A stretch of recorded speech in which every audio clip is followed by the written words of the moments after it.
प्रिय भाई बहनों, आज हम मध्यम निकाय का दीघनक सूत्र 74वां सूत्र है, उसके बारे में जिक्र करेंगे। ये राजगृह में गिद्धकूट पर भगवान विहार कर रहे थे। वहाँ पर दीघनाथ नाम का एक राजक भगवान थे। वहाँ गया और कहा कि हे गौतम, मैं इस दृष्टि का मानने वाला हूँ कि सभी मत मुझे पसंद नहीं। अग्निवेश, क्या तुझे सभी मुझे पसंद नहीं, यह दृष्टि भी पसंद नहीं है? हाँ गौतम, यदि यह दृष्टि मुझे पसंद हो तो ये भी वैसी ही हो, ये भी वैसी ही हो। इसलिए अग्निवेश, तुझसे बहुत अधिक पुरुष इस लोक में हैं जो ऐसा कहते हैं कि ये भी वैसा ही है और ये भी वैसा ही है, किंतु वे उस दृष्टि को नहीं छोड़ते और दूसरी दृष्टि को ग्रहण करते हैं। और अग्निवेश, ऐसे पुरुष लोक में अनंत कम हैं जो ऐसा कहते हैं कि ये भी वैसा ही है और यह भी वैसा ही है, और उस दृष्टि को छोड़ देते हैं और दूसरी दृष्टि को भी नहीं ग्रहण करते हैं।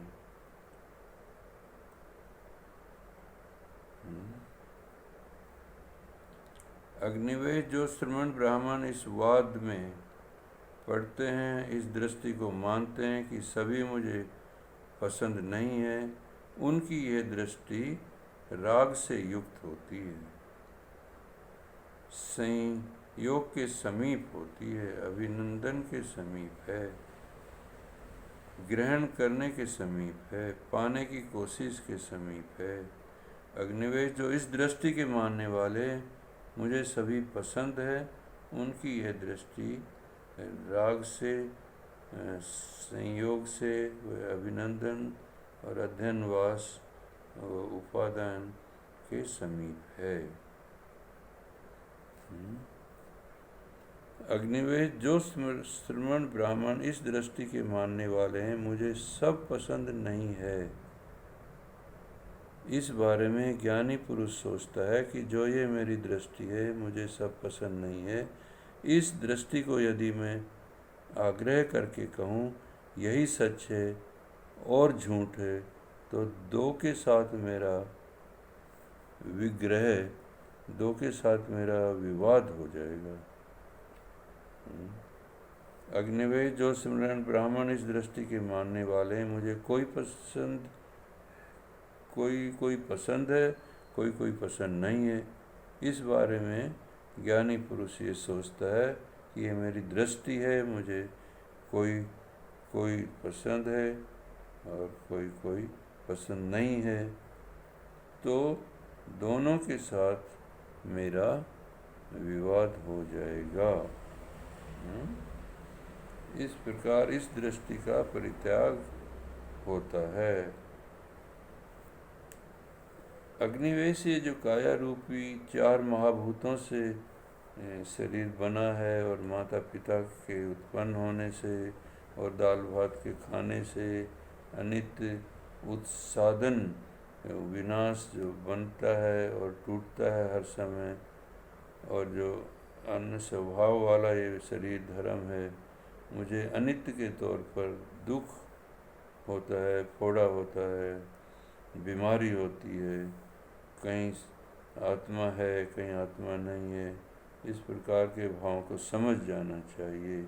और इस काया को अनित्य के तौर पर समझने से उसका इस काया से जो मेरा राग है, लगाव है, वो नष्ट हो जाना चाहिए। अग्निवेश से 3 वेदनाएं हैं, सुखद वेदनाएं, दुखद वेदनाएं और असुखद अदुखद वेदनाएं।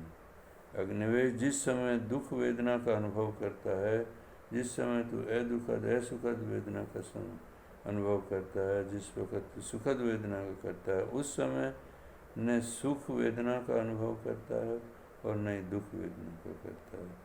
अग्निवेश, दुख वेदना भी अनित्य है, संस्कृत है, जो भी कृत है वो प्रतीत समुत्पाद कारण से उत्पन्न होती है और कारण से ही वो क्षय नष्ट हो जाती है। वे धर्म है, विराग धर्म है, निरोध धर्म है। अग्निवेश दुख वेदना भी अनित्य है, सुख वेदना भी अनित्य है, दुखद वेदना भी अनित्य है। और निर्वेद को प्राप्त होकर विरक्त हो जाता है, विराग को प्राप्त होकर विमुक्त हो जाता है, और विमुक्त होने पर मैं विमुक्त हो गया ये ज्ञान उसको उत्पन्न हो जाता है। उस समय आयुष्मान सारिपुत्र भगवान के पीछे खड़े थे और भगवान को पंखा हिला रहे थे। तब आयुष्मान सारिपुत्र को ये हुआ, भगवान हमें जानकर उन सब धर्मों को छोड़ने को कहते हैं। सुगत हमें जानकर उन धर्मों को त्याग देना चाहिए। इस प्रकार सोचते हुए आयुष्मान सारिपुत्र का जो चित्त था सभी राग द्वेष मोह से मुक्त हो गया और दीर्घनख प्रवर्जक ये को भी ये ज्ञान चक्षु उत्पन्न हो गए कि जो भी कुछ उत्पन्न होने वाला है इस दुनिया में वह सब नाशवान है। आपका मंगल हो, आपका भला हो।